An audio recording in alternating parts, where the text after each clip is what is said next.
In this update, we're going to examine a few, though certainly not all, of the lies told by the ATF and FBI in their official independent investigations of Waco. We invite inquiries from the media. In fact, we dare the media to finally publicize the truth. And we challenge each member of Congress to demand and conduct congressional inquiries into the events in Waco. But first, we're going to show you why the government lied. This photograph was taken at the front door of the Branch Davidians' house the morning the ATF arrived. If you examine it carefully, you can see there was a child outside as the ATF began firing wildly. The features of the child in the photograph were deliberately blurred by someone to prevent recognition. This alteration can be seen by the naked eye examining a print from the negative. The alteration is more proof of the depths to which people have stooped in covering up the truth about what happened that day. The child has been identified as probably being Cyrus Koresh, David Koresh's 8-year-old little boy. After the raid, these agents were captured on film running with a small body to an ambulance. If these agents were carrying an adult, you would see legs or some part of the body extending below or beyond the agents themselves. Other children were killed that day, too, as a helicopter fired down into the house. Annetta Richards, one of the grandmothers who came out with the children, told the world that she and the children had been fired down upon by the helicopters. Children who left Mount Carmel the day after the raid drew pictures for the psychiatrists who interviewed them. And then as I asked her, is there anything else? She took her crayon and went, and I asked what that was, and she said that was bullets. More proof that the helicopter had fired down on a room full of women and children. Dick DeGuerin, the attorney who entered Mount Carmel during the siege, also said he saw the room and bullet holes where a helicopter had sprayed the roof of the home, killing a nursing mother and children in the room. Unfortunately, he didn't share this information with the public until after the fire, nor did his former college classmate from Baylor University, FBI Director William Sessions. And in the tape-recorded conversations between the Branch Davidians and the McLennan County Sheriff's deputy, known as the 911 tapes, the Branch Davidians frequently refer to the helicopters firing in on them from overhead, and they are clearly terrified of them. Their chopper with more of them. What? Another chopper with more people and more guns going on. Here they come. All right. Wayne, More firing. That's not us, that's them. Okay, all right. David Koresh, in the 911 tapes and in a radio interview, says that the ATF killed his children. No, let me tell you something. Yes, sir. You see, you brought a bunch of guys out here and you killed some of my children. We told you we wanted to talk. This photograph shows one of the helicopters used by the government on the day of the raid. This helicopter has a .308 machine gun mounted in the doorway. Notice the words United States Army on the tail, contrary to the government's claims that the 3 helicopters at Waco were unarmed National Guard helicopters. Remember how government officials frequently told us that the Branch Davidians were abusing the children, as if this raid was for the children? What impressed me is that the Bureau time after time asked Koresh for some evidence that the children were okay. The Bureau sent in videotapes asking Koresh to do something to prove that the children were okay. Negotiators consistently asked that the children be sent out.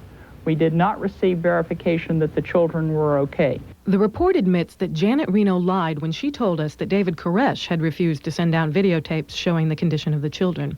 It says, that night the Davidians sent out a videotape of the children in the compound. The negotiators' log shows that when the tape was reviewed, there was concern that if the tape were released to the media, Koresh would gain much sympathy. These 2 men, Olaitan Oyatumbi and Gary Spalding, drove day and night from South Bend, Indiana to bring baby food and chicken feed requested by the Branch Davidians to Mount Carmel. As you can see, they were very peaceful. Yet they were arrested. Their crime? Bringing baby food to Mount Carmel. This occurred only 3 days before Janet Reno claimed that the government assault with tanks was out of concern for the children. In these scenes from the day of the fire, shown in Waco the Big Lie, you can see that a tank was over the outdoor underground tunnel for more than 2 hours that morning.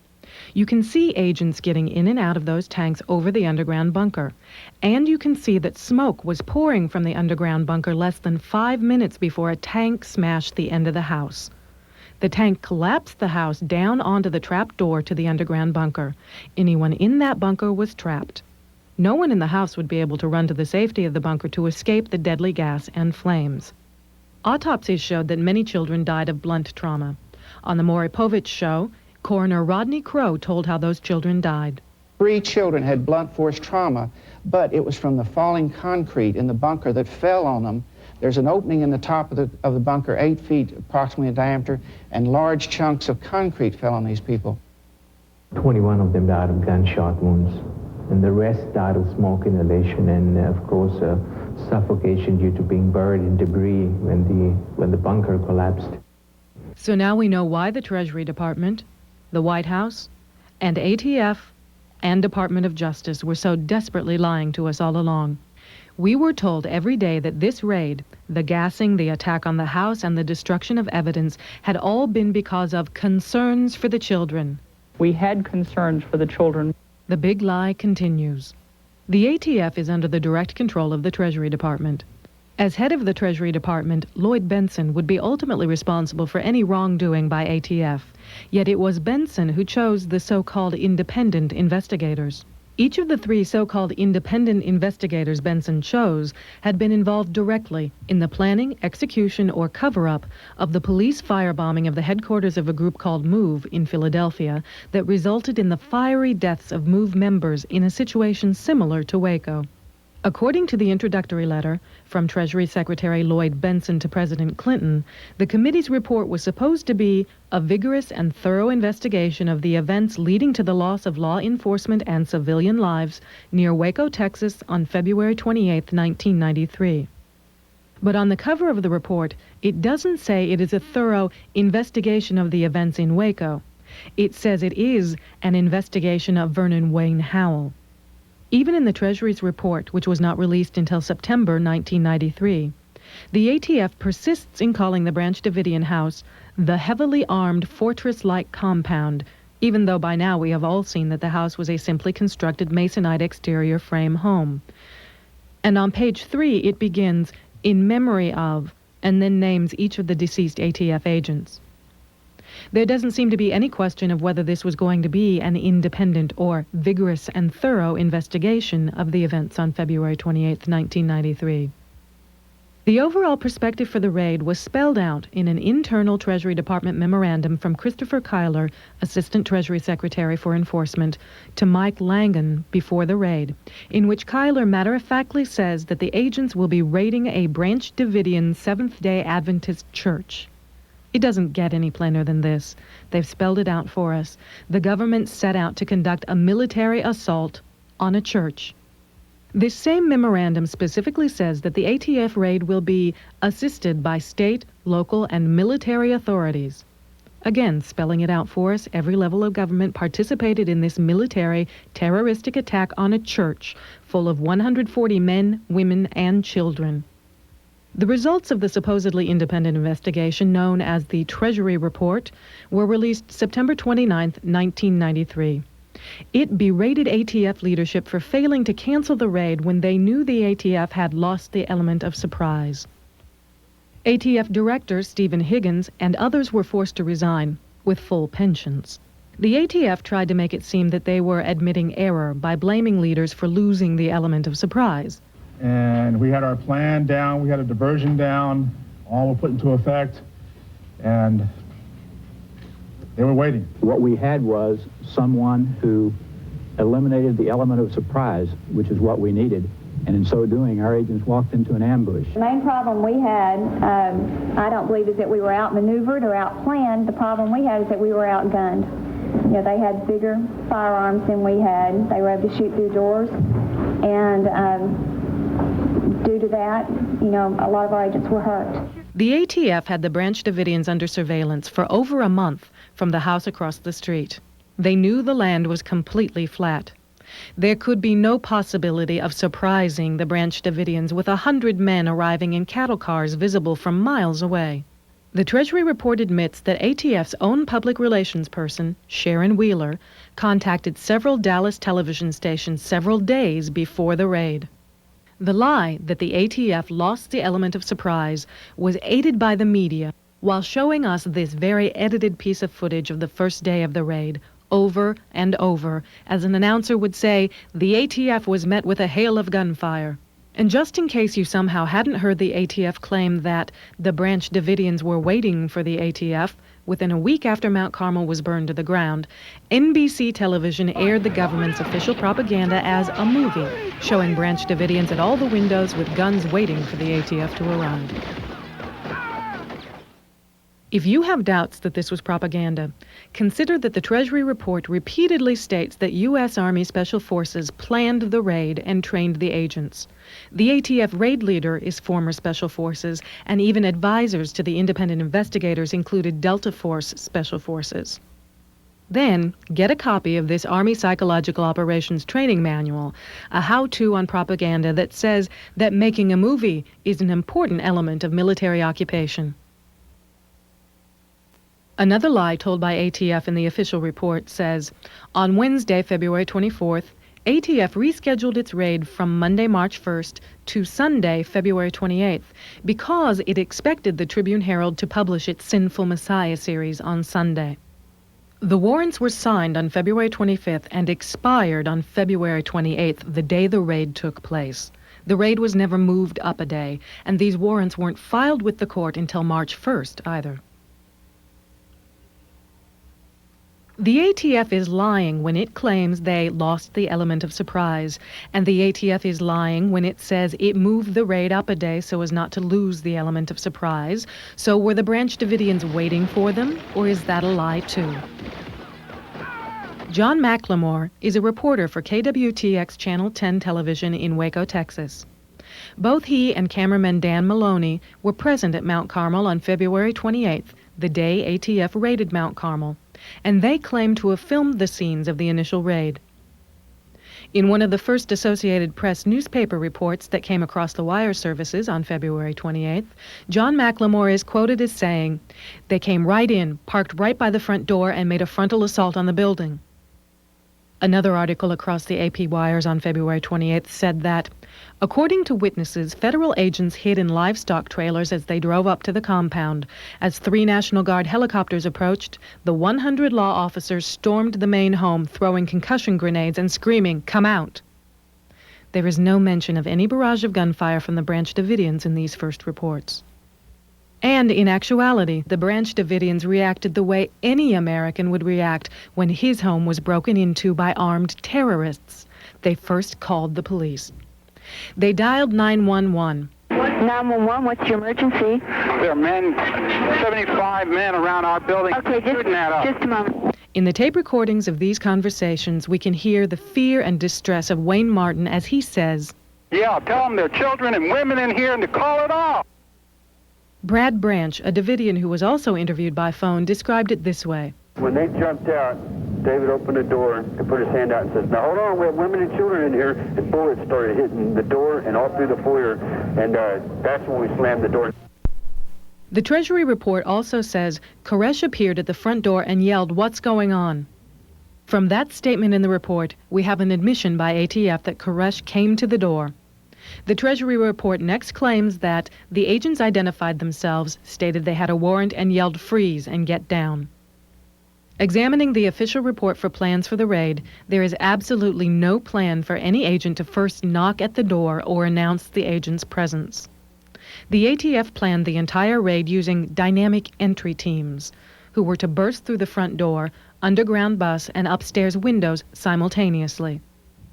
David Koresh, in an interview with CNN, said it happened like this. They started firing at me, and so what happened was that I fell back in the door, and the bullets started coming through the door, and so then what happened was some of the young men and stuff started firing on them, and I was already hollering. I was saying, "Go away!" I was hollering, "Go away! There's women and children here. Let's talk."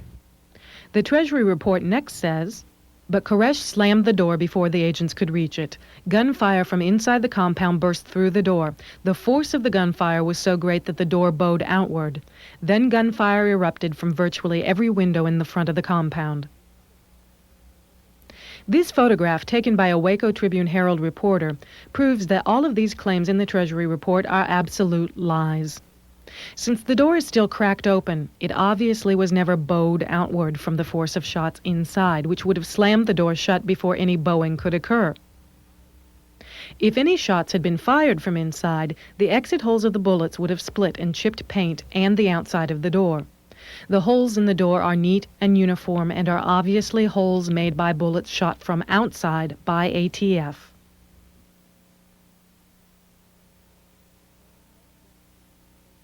There are no branch Davidians at any of the windows. This scene of the front door was also filmed from a side view by KWTX Channel 10. Here, too, you can see that no one is shooting at the agents behind cars at the front door. No bullets are hitting any of the car windshields or throwing up dirt around the agents.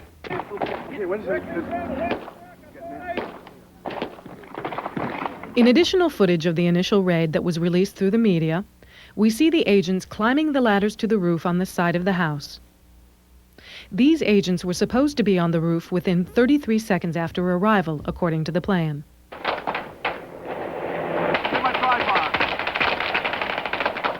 Machine gun fire is clearly heard in the forefront coming from the ATF. ATF agents yell, "Too much live fire," telling their agents to quit firing wildly.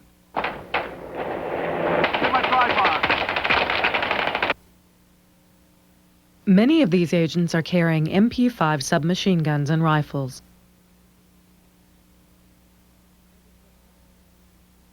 Notice that no one is shooting at these agents either as they climb the ladders.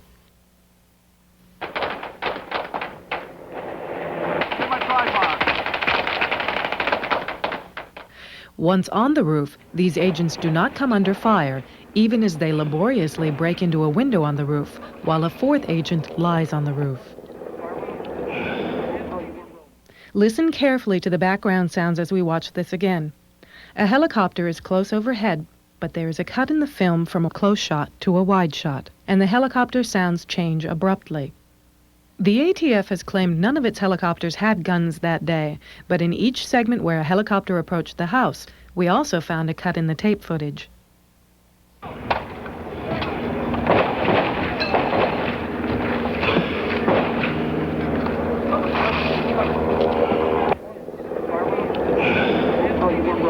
I'm rolling. Don't turn the camera off. Go back to the car and get me another tape then.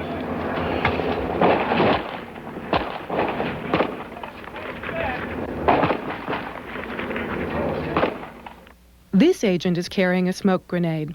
He has already drawn his 9mm handgun before he goes in the window. Notice that he is also carrying grenades on a belt on his leg. The agents toss smoke grenades into the room before they enter the window.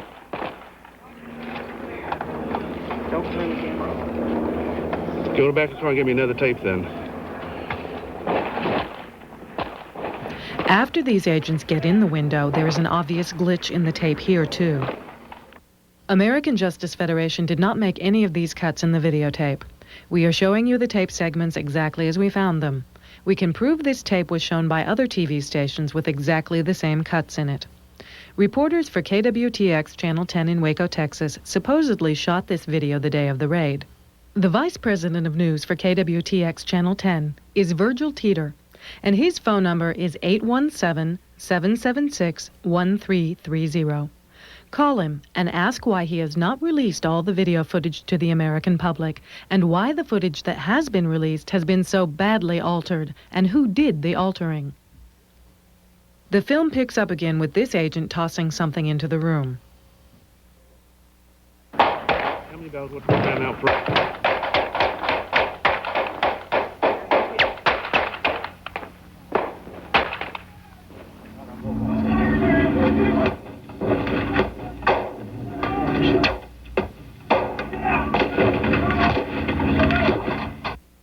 Now in Waco the Big Lie, we showed you how this agent first tosses a grenade into the room. He withdraws his hand, then shoots into the room. Shots begin coming out of the room. He is then hit by a round in the back of the helmet. He falls to the roof, grabbing the back of his head. Then he gets up and slides rapidly down the ladder.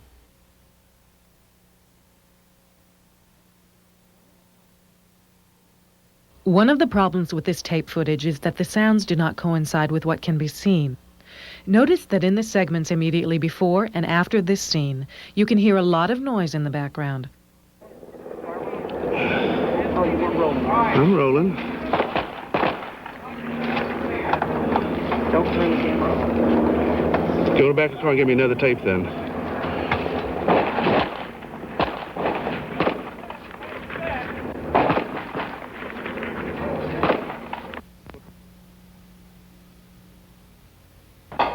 How many dollars would that now for?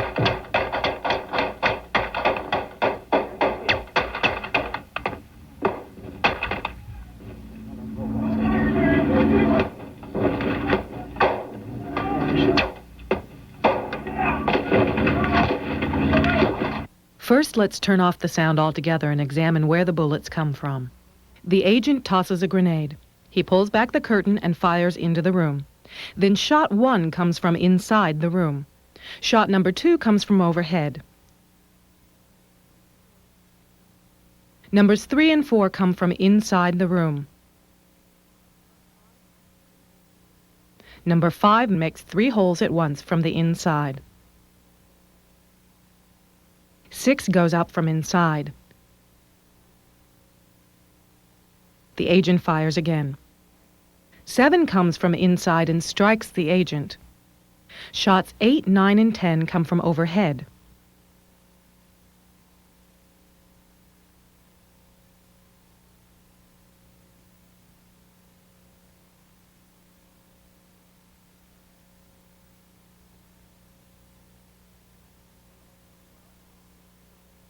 '11 and 12 come from inside.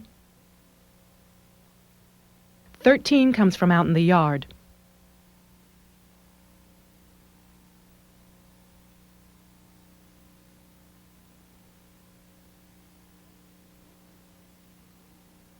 '14 comes from below the roof, and 15 makes 3 holes at once from the inside.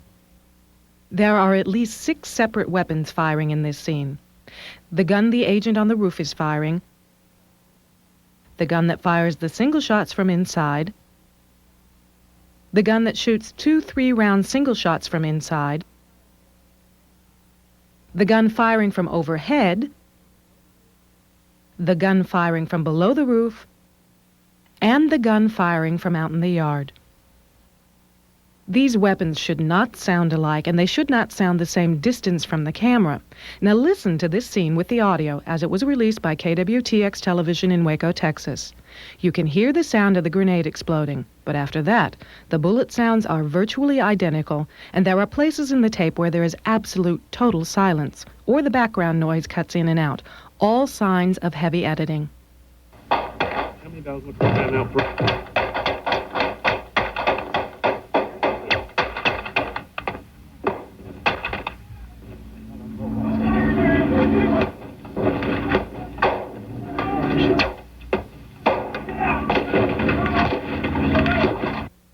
In this 3D computer wire illustration, you can see the trajectory of bullets 2, 8, 9, and 10 from overhead, showing that the bullets came from almost directly above.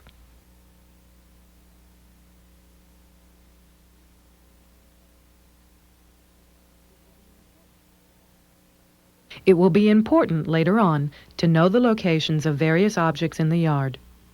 Here we see a gray shed where 3 agents will be seen later. This is a blue tarp covering equipment near the house. These are storage tanks out in the yard. One of the Branch Davidians' buildings was a high tower located here. The camera filming all these scenes was located approximately here, way out in the yard, using a long telephoto lens. On March 5th, the ATF released a detailed story to the Dallas Morning News, complete with diagrams and descriptions of where the 4 agents who were killed had died. ATF's story and diagrams showed that all 3 of the agents who had gone in that window had died inside that room.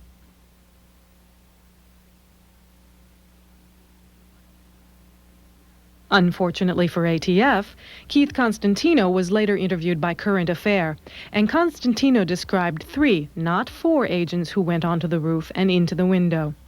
He said he was one of the 3 agents. He says he made it out the window and down the ladder. He says 2 other agents were killed, but he doesn't say where. After Waco, the Big Lie was released in June 1993, the ATF began claiming that none of the agents who went into the window were killed.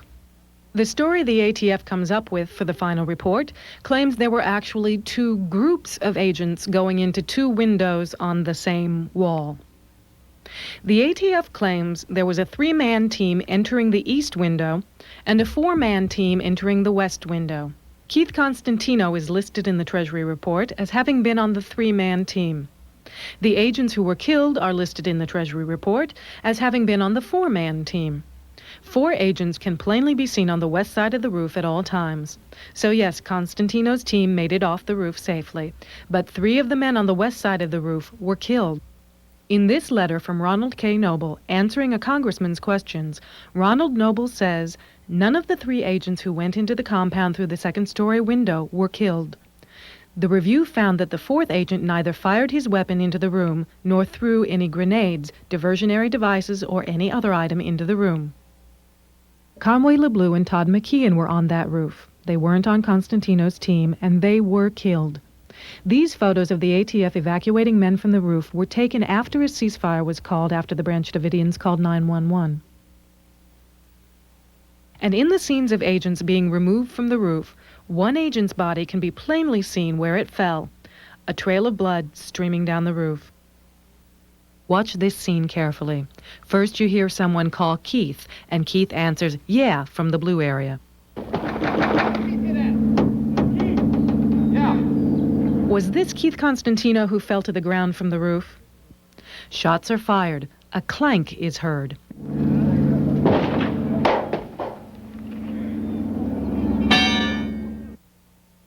Notice that there had been a pry bar on the roof a few minutes earlier, and that this clank could have been the result of this pry bar being knocked off the roof by an agent getting out of the window. A cameraman, apparently referring to the helicopters, comments that there are 2 of them right over our heads. Shots are fired from the blue area again. Cameraman! Hey! Ambulance! Ambulance, got it! The camera is shooting through the base of the storage tanks toward the blue tarp-covered area. The telephoto lens often makes objects appear closer together than they really are, as you can see here. This is a blue tarp covering equipment near the house. These are storage tanks out in the yard. The camera filming all these scenes was located approximately here. The other agents you saw earlier were located here, climbing up ladders on this side of the house. This agent, shown where he was shot down on the roof, was probably shot by his own men from below.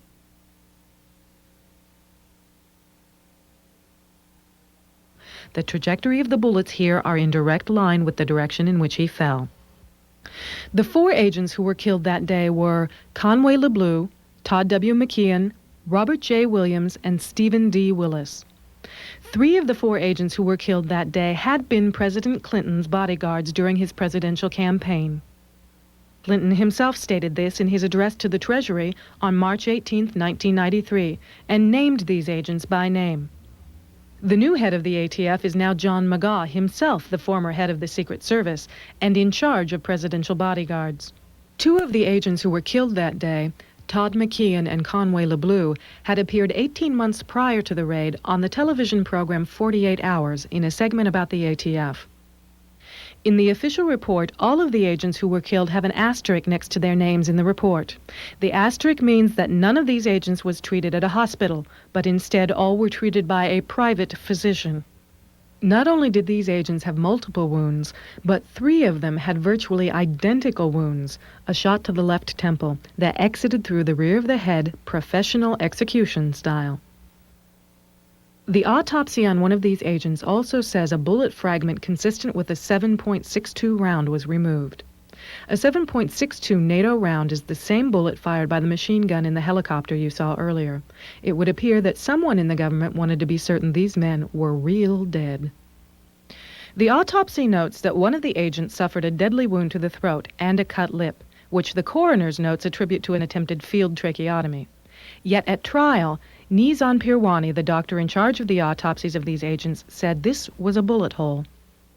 Interestingly, this particular coroner has been sued numerous times for such things as leaving a person on the table for an hour and a half before realizing the person was alive, and losing a woman's larynx, the portion of the neck most crucial to the strangulation death he was investigating. Yet he was the coroner upon which the investigation of the most heinous crimes in America would depend. It gets worse. Another part of the Treasury report says, Special Agents Bernadette Griffin, Jonathan Zimmer, and Martin Roy were pinned down behind a shed when Special Agent Jordan, who had been wounded in the arms room, staggered over to where they were and collapsed on them. Special Agent Griffin discovered that Jordan's arm was bleeding profusely. She elevated his arm and compressed the wound with her hand until the ceasefire 90 minutes later. These are the scenes that the ATF report was supposedly just describing. These agents aren't pinned down behind a shed, and they are not dodging bullets either. The agent on the ground is half in, half out of a body bag. He did not stagger to that position from any place wearing a body bag, and he is laying there stone cold, unattended by anyone in this scene. The other agents are merely trying to hide him from the camera. According to the final report, agents from the Dallas and Houston SRTs were supposed to enter the front door and clear the chapel. If agents were actually inside the chapel as the plan called for, it is easy to see how agents were injured by shrapnel and shot, because we found this footage of yet another ATF agent throwing in not one, but 2 grenades and shooting into that very chapel. Watch the holes that appear in the glass to tell the difference. Now we will show this again in slow motion.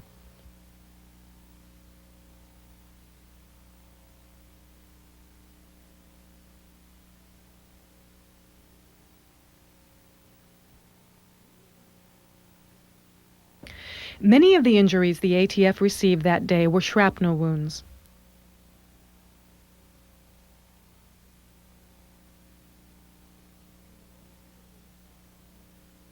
When the Branch Davidians called 911, they were connected with Lieutenant Lynch at the Waco Police Department, and Lieutenant Lynch was connected to government agents who were in the house across the street from the Branch Davidians.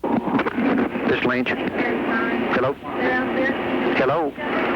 275 men circling. Hello? Hello? Hello? Yeah, this is Lieutenant Lynch. May I help you? Lieutenant Lynch is with the Sheriff's Department and has no jurisdiction or authority at the Waco Police Department. One agent who was in the house across the street from Mount Carmel is identified only as Dino and as a state trooper. If he really is a state trooper, then why isn't he identified by full name? Dino leaves the phone for a minute, and he says, I'm gonna hang on here for a second. I'm gonna let you talk to my partner here, Starlene Riddle, okay? Starlene? Yeah, Starlene Riddle. I'm gonna put her on the phone just while I'm looking to try and get a ride over there. Okay. Hang on. Hey, Lynn. How's it going, pal? Everything's wonderful. Good, good. Just hang in there. You're doing a great job. We're hanging. Everything is okay on this end so far. Okay. Does it sound pretty calm? It does right now. Okay. It does right now. Everything's, they've asked for the news media, and they're worried about the choppers. So if we can get those choppers stopped. And also, Starlene, if and when those choppers, the medevac starts back in there, please let me know so I can advise them, because this seems to be a real sticky point with them. Okay. They're still at the hospital, as far as I know, with the 2 that they took off with. Rita Riddle, who is listed as a witness for the government in the trial, lived at Mount Carmel, as did her brother Jimmy, who was killed in the fire, and her sister-in-law, Ruth Riddle. Are either of these women Starlene Riddle? Another lie of interest is that the government claims to have recorded the telephone calls the day of the raid at the Waco police station when the Branch Davidians dialed 911.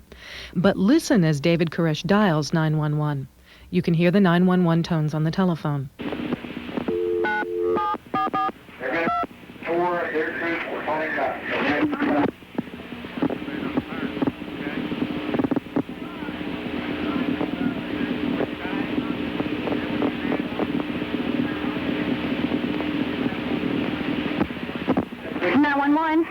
Just a minute. David Koresh here. Just a moment. Okay. Here's David. The police station didn't record this when the call came in. This recording could only have come from a tap on David Koresh's phone line. There was no warrant to tap the Branch Davidians' telephone. This is a violation of Federal Law 18 U.S.C. 2510, and yet another lie. Mike Schroeder, along with Woody Kendricks and Norman Allison, had gone to work the morning of the raid and heard about the raid on the radio. They quickly tried to return home. They were stopped at the roadblock that had been set up by state troopers.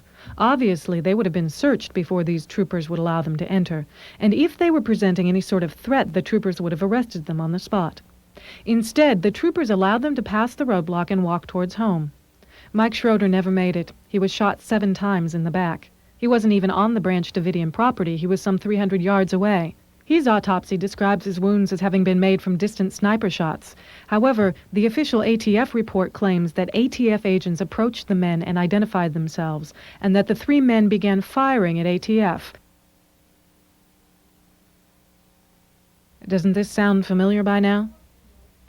The account we have just provided is from an account written by the government's own agent in the probable cause affidavit filed against Woody Kendricks and Norman Allison, who were indicted by the government for conspiracy to commit murder.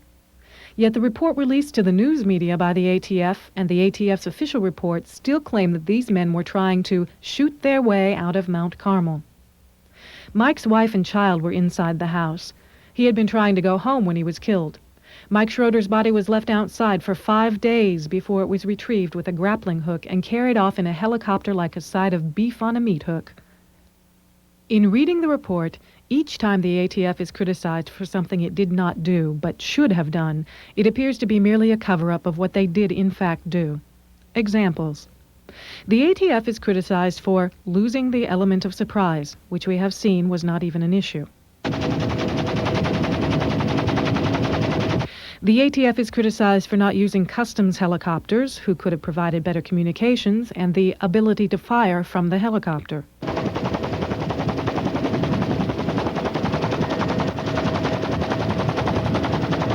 The ATF is criticized because they didn't have and couldn't use automatic weapons fire. The ATF had plenty of automatic weapon fire. Of special significance is a part of the report that says a superior solution would have been to gain the advice of the Army's Delta Force. Has it come to this in the United States of America that federal agents investigating a tax violation are complaining because they needed machine guns, special forces military training, and tanks to raid a church? Conveniently, the Waco Tribune-Herald began a series of scandalous articles the day before the raid on Mount Carmel. In these articles, the Tribune made the claims we were to hear repeated over and over in the media thereafter, that David Koresh abused children, that he had multiple wives, and that he believed he was God. The source for these stories, no matter whether it was the Waco Tribune-Herald telling them or the national television networks, were always the same handful of people. The gents from Australia. The Toms from Australia. Victorine Hollingsworth from England had been inside Mount Carmel during the siege. Surprisingly, she was allowed to leave Mount Carmel and return to England while the siege was still going on. Robin Bunns is a former Branch Davidian member who had a child by David Koresh. This child would be Koresh's only known surviving heir, standing to inherit Koresh's sizable estate. Robin Bunns' mother also claimed to have been one of Koresh's lovers. Robin and her mother are the primary sources for the claims that Koresh had a harem of women. Mark Brough and his wife, originally from Hawaii, but living in Australia. Mark Brough was the source of the original allegations of child molestation. He claimed that he had personally seen a young girl leave David Koresh's bedroom. He also claimed to have received intensive weapons training at Mount Carmel. Mark Brough is legally blind and has been legally blind for a long time. David Jewell, whose ex-wife Sherry was inside Mount Carmel, became active in supporting allegations of child abuse when Mark Brough volunteered to help him get custody of his daughter, Carrie Jewell, by testifying at a custody battle hearing. These were the people that we saw over and over in the media as support for the government stories that the Branch Davidians were some evil cult. Mark Brough is the person who contacted the State Department and the Cult Awareness Network and relayed his allegations. Cult Awareness Network, known by its initials CAN, targets religious groups around the world for hate campaigns in the media. CAN members always make the same allegations against each group they attack, perverted sex, child abuse, and brainwashing. It reads like a worn-out script. It has been repeated so many times against so many different groups. CAN receives funding through the Anti-Defamation League.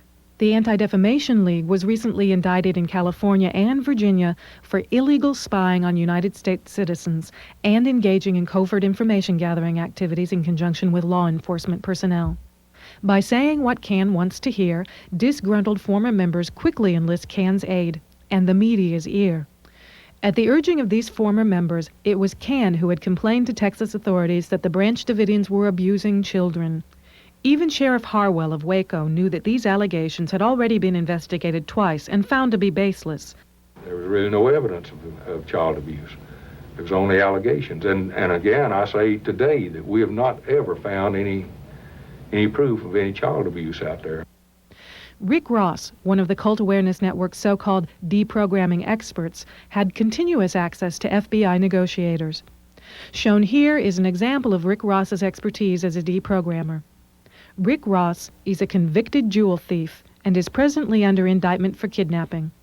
He has no known credentials to support his claim as an expert, yet the FBI allowed him to advise on the course of negotiations while ignoring advice from numerous theologians and genuine psychological counselors. The media, without apology, became tabloid sensationalists, regurgitating what the government told them and parading the all-too-willing detractors before us to reinforce the lies. NBC has twice run this excerpt, the same edited scene of bullets coming out of the wall, claiming they obtained a home video called Waco the Big Lie from a man who lived outside the ruins at Mount Carmel. Roadside vendors include John Ellis, who sells this home video using news footage in an attempt to prove there was a government conspiracy to get the Branch Davidians. They showed this handwritten label to emphasize that it is a homemade video. Unfortunately, the handwriting on that label is Linda Thompson's handwriting, the chairman of the American Justice Federation. She handwrote the label when she sent a copy of the tape to NBC, the day American Justice Federation finished the tape. This proves that NBC had the tape since June, and not only has refused to show it, but is instead committing fraud to discredit it. Not only do we have press that cooperates with the government and lies to us, we found 3 instances where unlawful force, including deadly force, was used at Waco by the government to keep the press out. On the day of the raid, an unidentified reporter was beaten. Get that camera out of here! Get out of here! I need help! I am! Move! Go! This is an inexcusable and illegal abuse of the right of the free press. And why would the ATF risk beating this reporter in this manner? We can later see the body of an agent in a truck. This is the same body and truck that were later filmed leaving Mount Carmel in scenes shown on the news. What is interesting, however, is that there don't appear to be any other cars in the area as there were after the raid, so the time this scene was filmed is important to learning when this agent really died. When Linda Thompson was leaving the press area in Waco, she was stopped at one of the roadblocks and detained by this ATF agent, who kept an MP5 submachine gun, his finger on the trigger, pointed at her head in the car. She snapped this picture and hid the film before the ATF agent illegally searched the car. Another example of how the government deals with the free press that aren't handpicked to tell you lies. And if the Branch Davidians, after being fired upon by helicopters, having their windows broken in, grenades thrown into their home, and ATF agents firing upon their children did finally fire back, they have Texas law on their side, which says, Texas Penal Code, Subchapter C, Article 9.31, Self-Defense. The use of force to resist an arrest or search is justified if, before the actor offers any resistance, the peace officer uses or attempts to use greater force than necessary to make the arrest or search, and when and to the degree the actor reasonably believes the force is immediately necessary to protect himself against the peace officer's use of or attempted use of greater force than necessary. The FBI quickly moved in to seal Mount Carmel from the world. Before the day ended, an armored personnel carrier was brought in, and the Branch Davidians' communications were quickly cut off, making sure the world would not know the Branch Davidian side of things. The FBI had no warrant allowing them to block any communications whatsoever, yet the Branch Davidians' phone lines were immediately cut off and routed directly to the FBI. This is a felony under Title 18 of the United States Code, Section 2511. The FBI knew the Branch Davidians had ham radio and CB equipment and jammed these communications illegally as well. Media was kept 2 miles away, and the only news the world would hear would be the official story told by Agent Bob Ricks of the FBI at a press conference each day at 10:30 a.m. in Waco, attended only by the press that the FBI allowed to enter. The Department of Justice report admits many of the things that millions of Americans saw with their own eyes in Waco, The Big Lie, a videotape produced by the American Justice Federation about what happened in Waco. The Department of Justice report admits that the Branch Davidians were tortured for 51 days and their property systematically destroyed.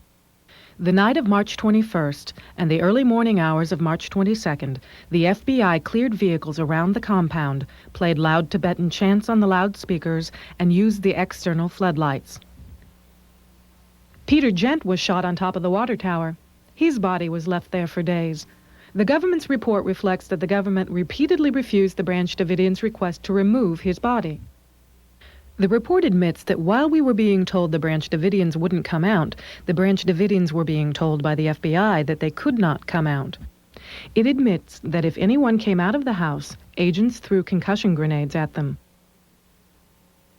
On March 25, 1993, the negotiators told Schneider that no one would be allowed to come outside the compound.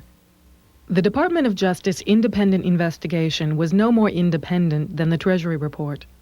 Edward Dennis is an attorney who represents the government in various cases and had cases pending before the Department of Justice at the time he conducted the so-called independent investigation. Worse, he admits in the report, "I have primarily relied upon the record gathered by the department as the basis for the conclusions in this report, supplemented by a number of follow-up interviews." But he says he's satisfied that the factual inquiry by the department was conducted in a thorough and objective manner. We obtained a videotape made by one of the FBI SWAT teams. Due to time constraints, we can't include the whole tape, but you can obtain the entire 50-minute FBI SWAT team video from the American Justice Federation, which provides surprising intelligence information. Here we are down at Waco, Texas. It's Monday afternoon. We just got in last night. Getting ready to be checked out on some helicopters here, because we're part of the helicopter assault team. You see the different Bureau birds here.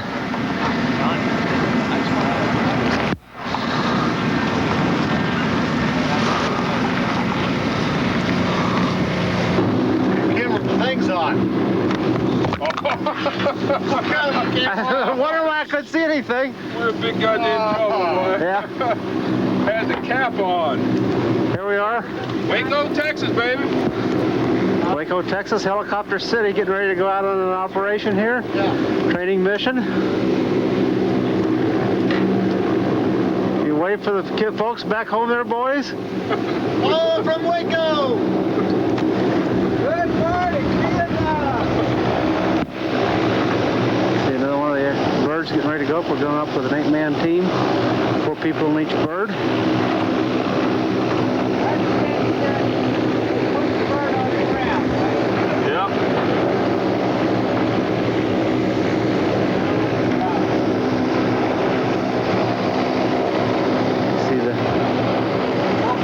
Triage tents. The medevac point here. Yeah, in a second I'm going to get a long shot of Satellite City down there.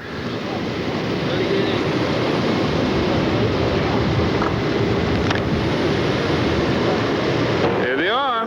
Boys getting ready to go. Hey, put this in your gear. Getting ready to go up in the bird here and take a look over the area. We did now, right? And then in case we do something, we're going to supply air cover, I guess. Whatever.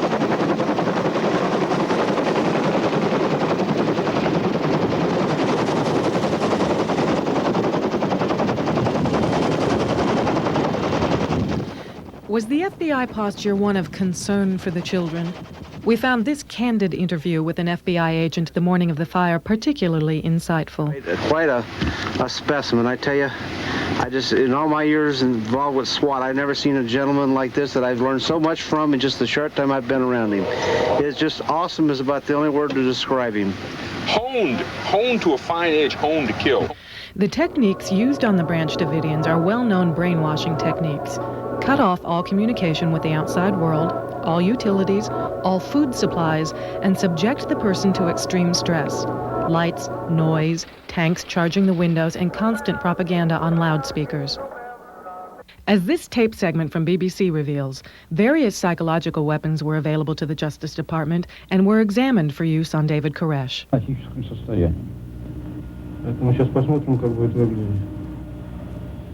Two Russian psychologists have been brought in from Moscow to demonstrate a technique for analyzing the human mind and then influencing it. The concept is that with an understanding of an individual's mind, keywords transmitted in music or white noise will force that person to obey. The FBI examined the system to use against David Koresh at Waco in Texas. CNN said. And they use some intangible tools, analysis of voice patterns, deviant behavior analysis, different kinds of tools that allow them to develop their confidence with the person they're dealing with.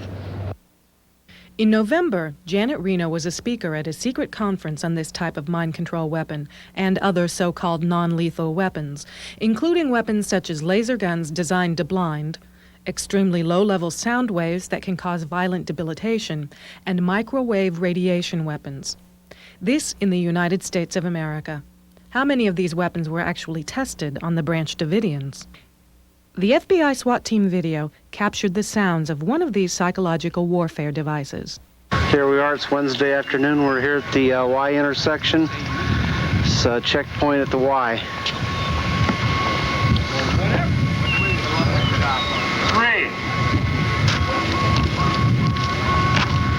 It's Agent Meredith.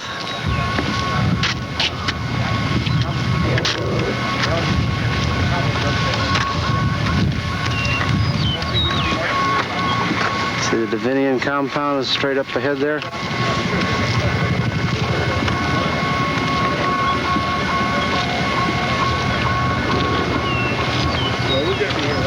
Tell everybody what that noise is. I don't know if you can hear the noise on this tape, but that's some of the noise being made up there by the compound.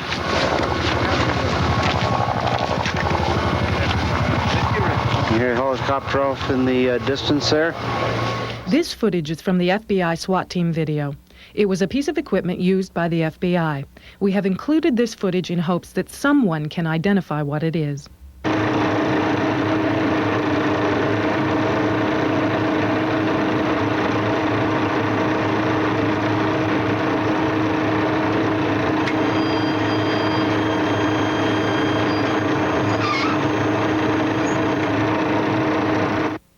Let's watch that again in slow motion.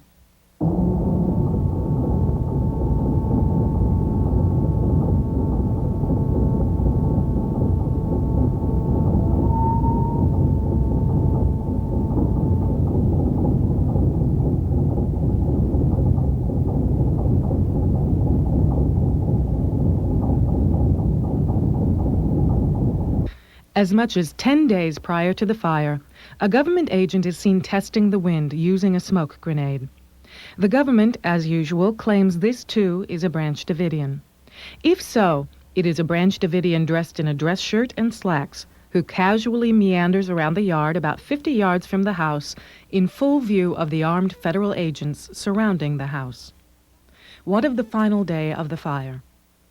A fire break was cleared by the tanks completely around the house. A fire break is a clear area free of brush and debris to keep a fire from spreading outside the cleared area. This fire break is easily seen in the overhead picture of the house after tanks cleared out the bushes and cars. Down here, we have slowly taken away everything around that complete compound. The Department of Justice report admits that tear gas was inserted into all windows of the compound through the Mark Vs in the 2 CEVs as well as by ferret rounds launched from the Bradley vehicles. Ferret grenades are 40-millimeter mortar rounds which would easily kill anyone the rounds would hit. And the gas used wasn't tear gas. The Justice Department has now admitted it was CS gas, a gas banned for use in wartime by a treaty signed by the United States in January 1993. It is a gas that, according to the manufacturer, should never be used indoors, ever. Perhaps these 55-gallon drums of kerosene, and whatever this other substance in the black drums with red stripes is, provide the answer to what was really used that day. The FBI SWAT team says these drums belong to the FBI hostage response team. As these shocking pictures show, the FBI hostage rescue team had set up a sniper nest in the barn outside the house. Sandbags lined the walls, and rifle turret holes have been made in the walls to sniper fire out at people. A match-grade ammunition box, a high-quality ammunition used by skilled snipers, is on the ground. Someone has made marks on the wall like you might see made when a gunslinger makes notches in his gun for each kill. The FBI SWAT team film shows us the sniper positions in a barn out back of Mount Carmel. Bonnie Nestor's down at an Oak Ridge. It's the entrance to the garage. This back room is sleeping and eating quarters. As well as a weapons storage area. Directly ahead is a tarp leading to one of the 3 sniper positions. During the morning of the fire and throughout the day, reporters announced that up to 20 people had been seen escaping before the fire. 21 people were found shot.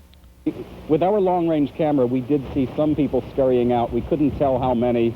It was shortly after that that we heard that there were 20 people who had come out. It was after that that we heard from the Justice Department over the wires that they were saying there were only 8. They are probably being careful and understating things for the beginning. Let's hope so. Listen to the FBI SWAT team tape as the fire burns. Shots can be heard from nearby and echoing off the house. That means the shots were being fired at the house, not from the house.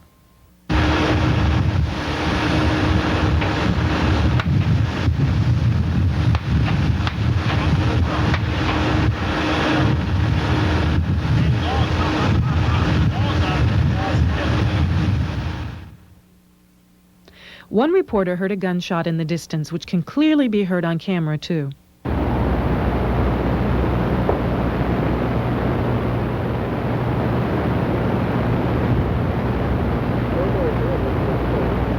you hear that?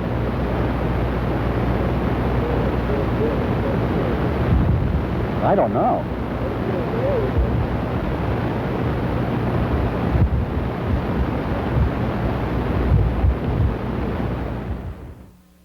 The independent fire investigator, Paul Gray, formerly had an office in the ATF building for 10 years.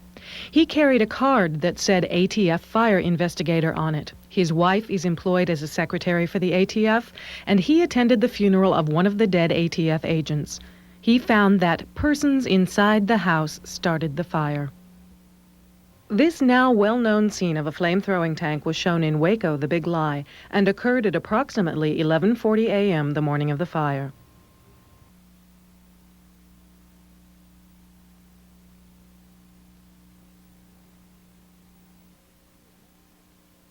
Another tank is around back of the house shortly after the flame-throwing tank was seen out front.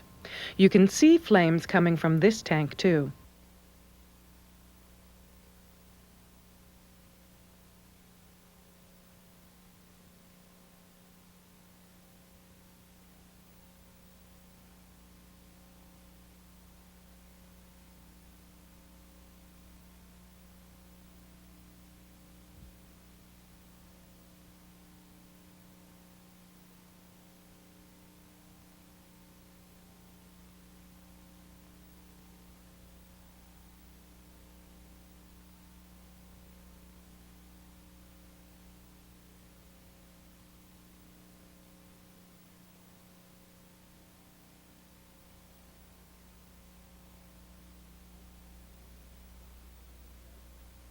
There is no smoke coming from the front of the house yet.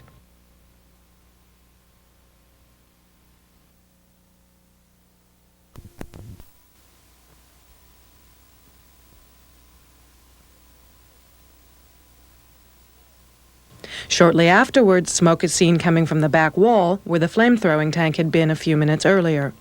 White smoke billows from around the tank in back. Soon the entire back is engulfed in smoke.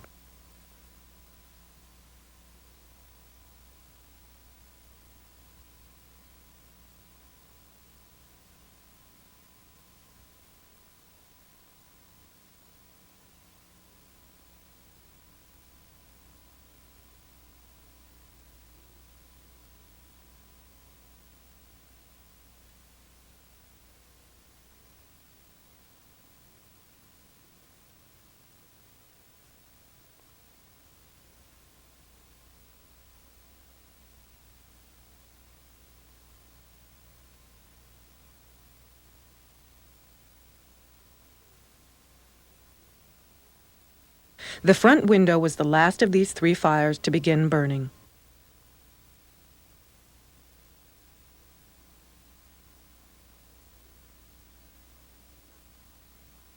At the same time as fire was already breaking out in the back of the house, as you just saw, a tank was at the front door. As this tank backs out, flame can be seen shooting from the front of it.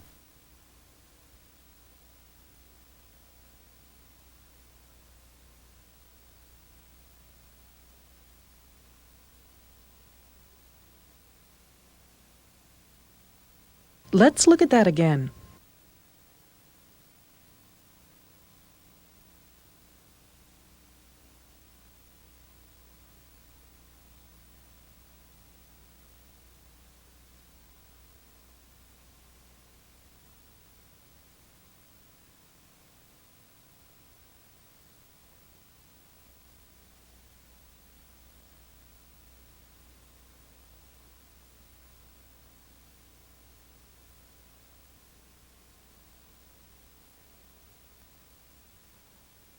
The tank then goes to the side. As the tank withdraws, it appears to have a human being speared on the end of the gun, which it quickly shoves back into the building. As it withdraws the gun again, boards snap off, obscuring what appears to be a body from view.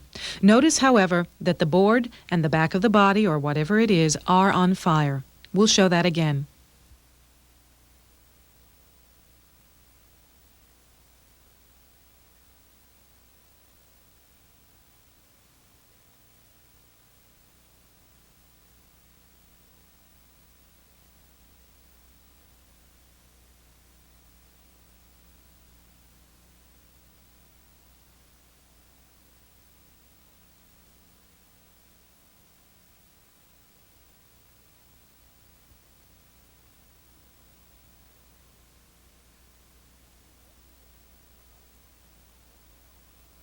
FBI agent R.J. Craig testified at trial that he was driving this tank. Not surprisingly, he's also the person who claims to have seen a Branch Davidian inside start the fire.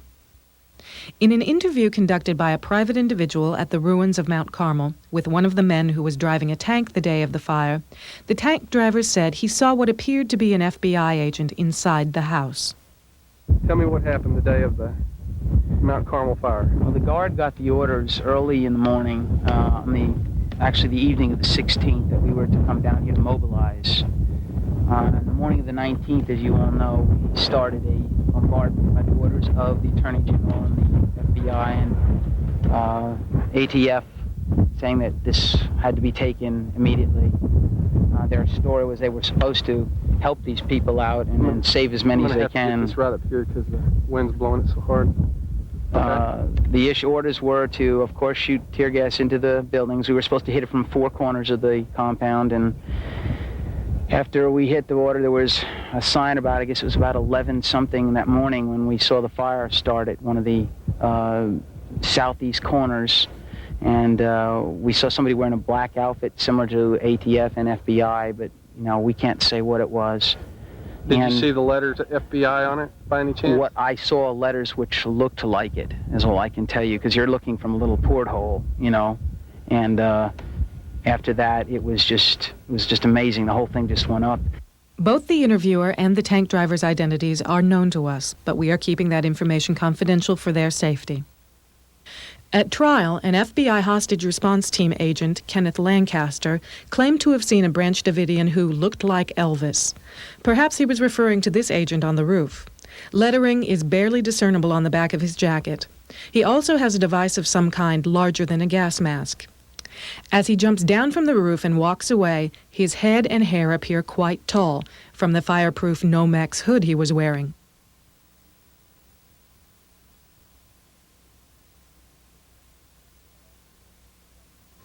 This is similar to a type of fireproof hood sold in police catalogs, shown here.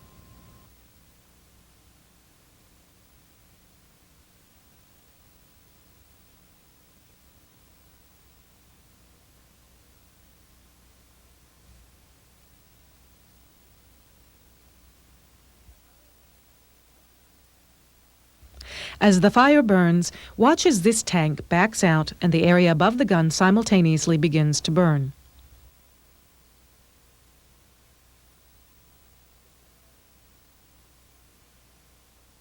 We'll play that again.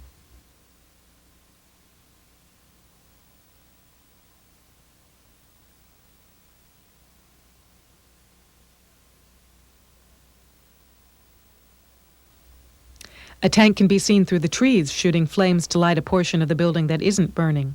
Let's look at that again in slow motion.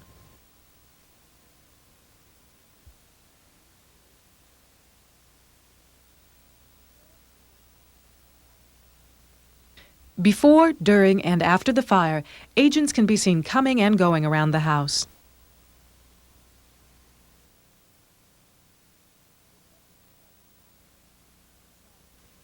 The Justice Department referred only to combat engineer vehicles, called CEVs, when asked to explain the flame-throwing tanks last October. Janet Reno said that CEV-1 and CEV-2 had no flame-throwing equipment and had been inspected by the investigators. She neglected to mention that the Justice Department report says CEV-2 broke down, and the team of that vehicle obtained another CEV which was not equipped for tear gas. It fails to mention what it was equipped with, though. And the report doesn't mention at all the other tanks and CEVs and equipment they were carrying that day either. This is a picture of an M67 flame-throwing tank from Jane's Armor and Artillery 1979-80 edition, which military experts have identified as one of the types of tanks present that day. One of the characteristics of this tank is that it has a fake barrel extension on the end of the gun to disguise the flamethrower. This tank, parked alongside the ruins after the fire, seems to fit the bill. It has had a bulldozer blade and a boom arm attached to it. Notice the charring on the front, too.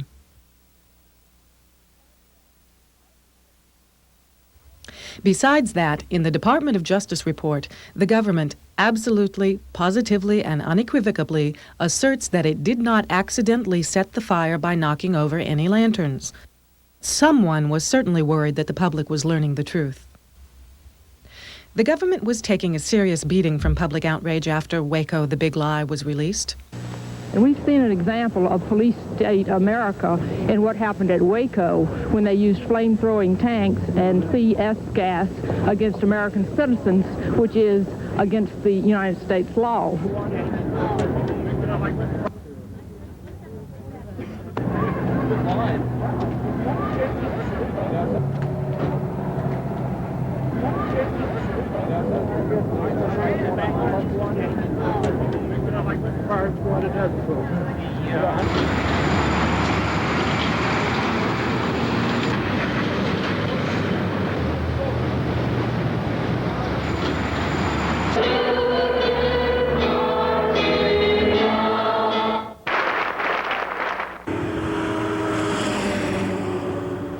See if the federal agents are charged with murder or even if there's an investigation.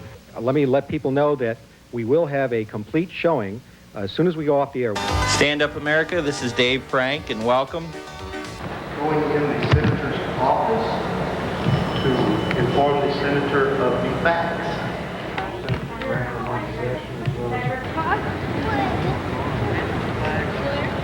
Do you think that 3 of these agents were killed by so-called friendly fire or killed by another agent himself? Sir, that is there's no indicated on a evidence film of that's that. been I'm told shown.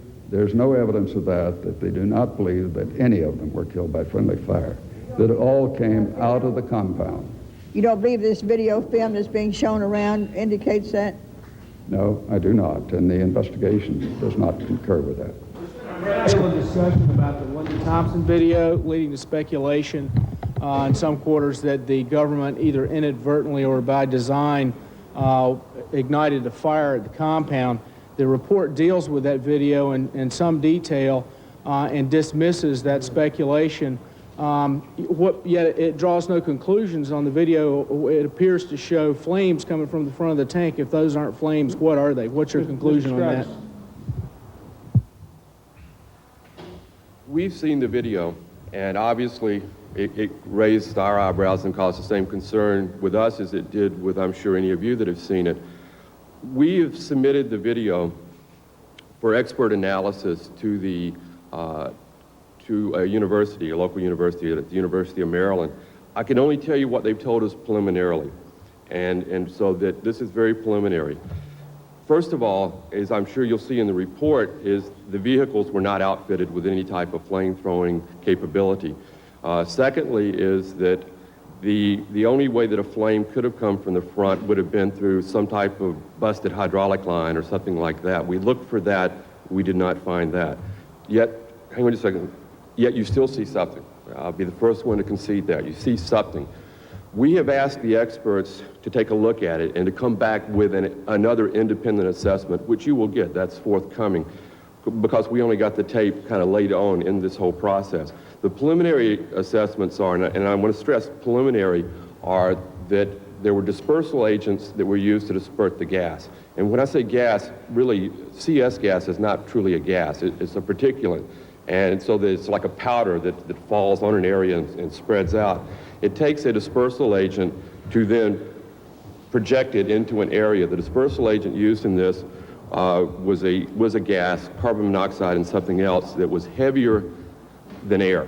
And so what you see on the video is, instead of seeing a flame rise, which you would expect because of the heat, you see something drop.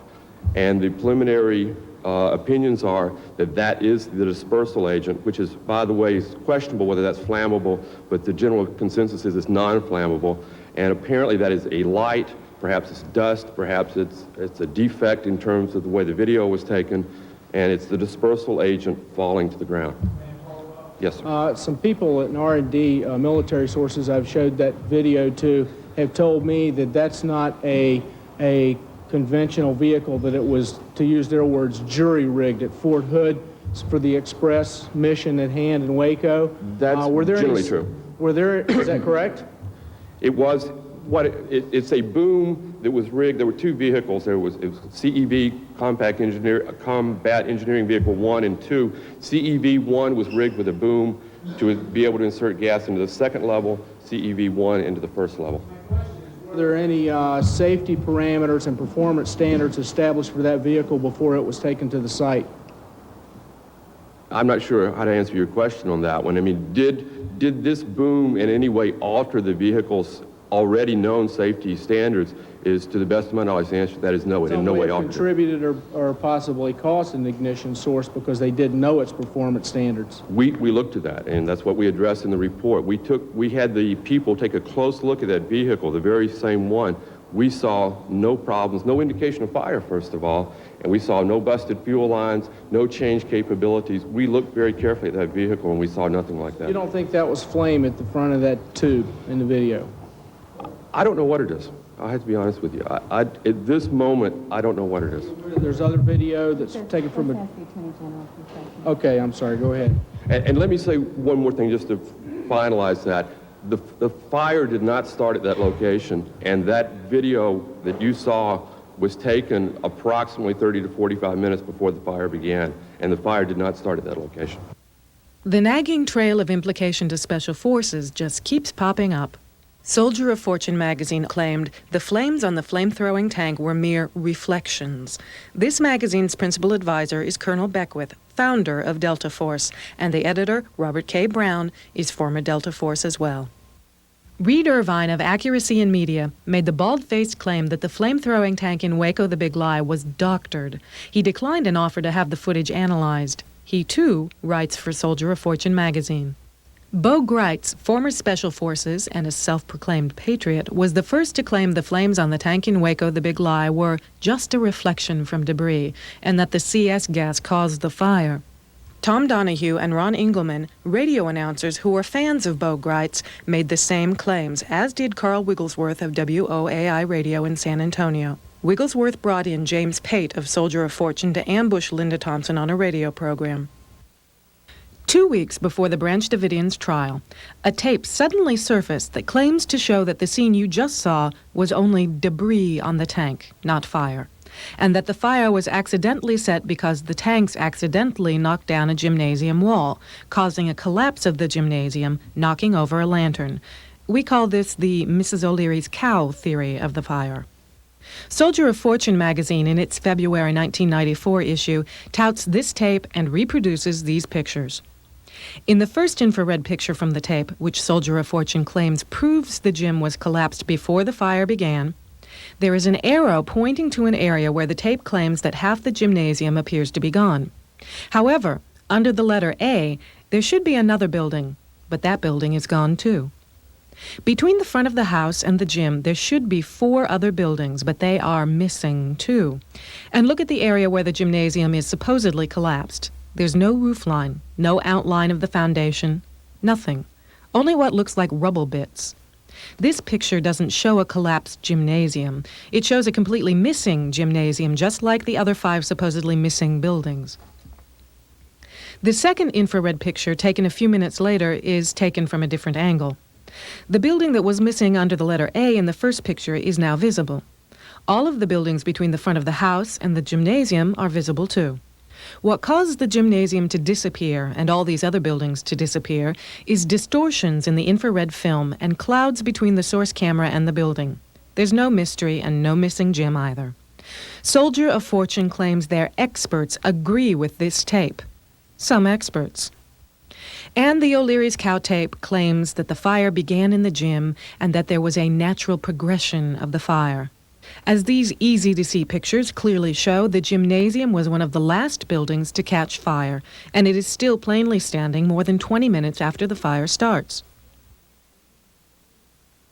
This is a full view of the buildings in the early morning before the fire started. The gymnasium is the building with the A-shaped roofline.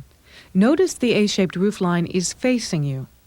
The O'Leary's cow tape and Soldier of Fortune magazine, page 4, show us this picture as proof that the gym was collapsed. Notice that you see sky below the left edge of the building and nothing behind it. It doesn't take a rocket scientist to see that there are serious problems with this enhanced picture. The O'Leary's cow tape also tries to prove that the flames seen on the front of this tank aren't flames, but are merely a reflection from debris. The O'Leary's cow tape does this by showing this heavily digitized footage. Notice how much better quality the picture seems than the original. This is impossible without computer enhancement.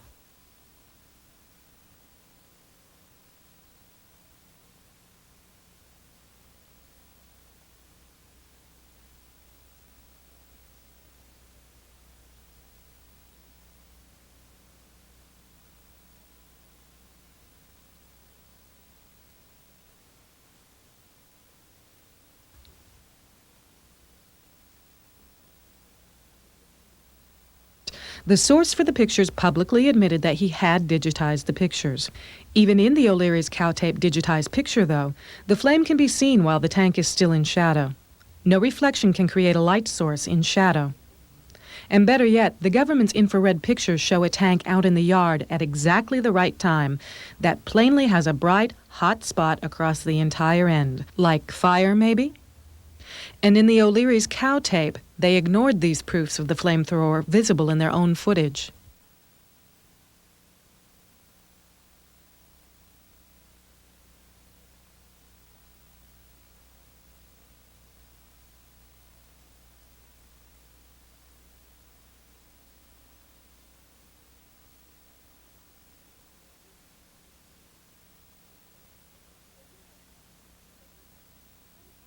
So who has a motive to cover up here? Some congressmen tried to get answers after Waco, the big lie, came out. They were assured that there was no direct military involvement in the siege. It is illegal to use military against U.S. citizens under the Posse Comitatus Act, 18 U.S.C. 1385. These answers to congressmen claim that military equipment, training, and support may be provided to law enforcement under another law, 10 U.S.C. 372. However, even this law forbids active participation by the military. The replies these congressmen received were assurances that there was no direct military involvement, and that no Army equipment was loaned with operable weapons systems. Active Army forces did not operate helicopters, tanks, or other armored vehicles, nor were such forces actively or directly involved in actual law enforcement operations. No one but an experienced member of the military could have fired these mortar shots in this pattern. Shown here is one of those so-called inoperable weapons systems, delivering one of those 40-millimeter rounds. The FBI SWAT team video shows this Marine with an FBI agent. We're just here to help. Here to take over. Here to take over. The FBI SWAT team video plainly shows active duty military gassing the tanks and preparing to get in the tanks the morning of the fire. Here we are refueling the Bear Adleys.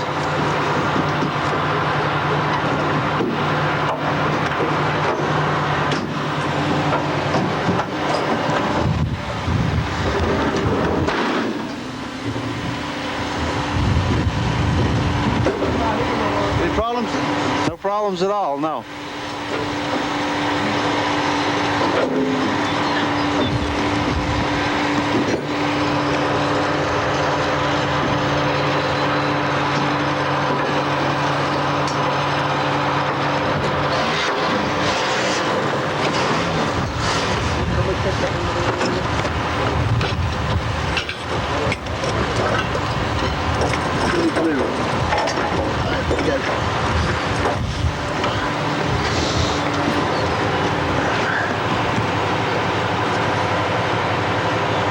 Here you see the back of the Bradley.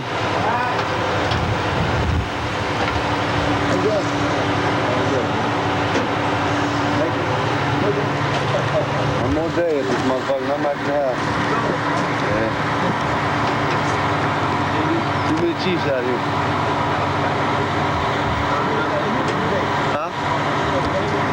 And here, active duty military are plainly flying the FBI helicopter and Army evacuation helicopters. Here we go, we're going up with an 8-man team, 4 people in each bird.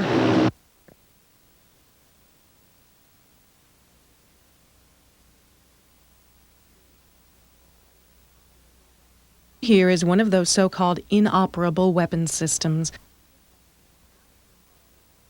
After the fire, we have several scenes that show active duty military emerging from the tanks.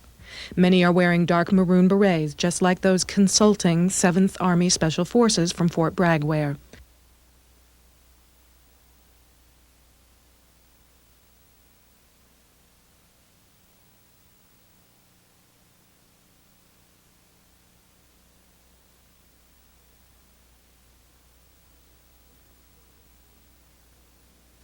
This is a portable flamethrower, which was used in World War II and in Vietnam, particularly to blast underground bunkers.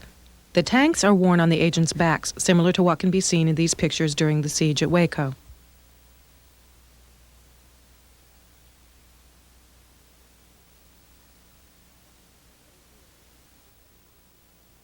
A better view of this type of outfit is seen as an agent gets out of a tank.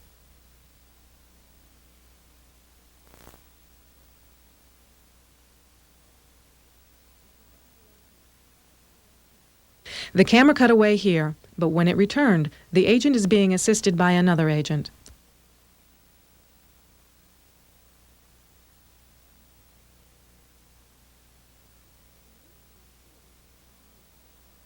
In this scene, 2 agents obviously are dragging what appears to be a body, but this does not appear to be a rescue. As they reach the far side of the tank, you can see that one of the agents has a portable tank on his back and engages in a spraying motion.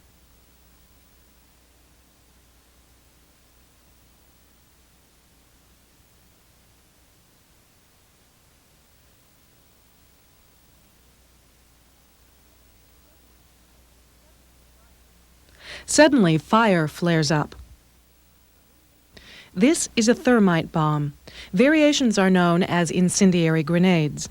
It explodes on impact and burns with extremely high, intense heat made of either phosphorus or magnesium. After the fire is nearly out at Mount Carmel, agents approach the concrete building that used to be inside the house. An explosion can be heard and flames and smoke erupt from the concrete building. Notice that the agents don't take cover or run away as they would if this had been an unexpected explosion. In any crime scene, great care is ordinarily taken to preserve evidence, yet during the fire at Mount Carmel, tanks constantly pushed debris into the fire. Afterwards, the entire area was bulldozed and all the underground tunnels were filled in. And continuing to show the same careful regard for the preservation of evidence as demonstrated earlier, and with a total lack of respect for the humanity lost at Mount Carmel, an agent relieves himself in the ashes beneath one of the tanks that was used to destroy the Branch Davidians.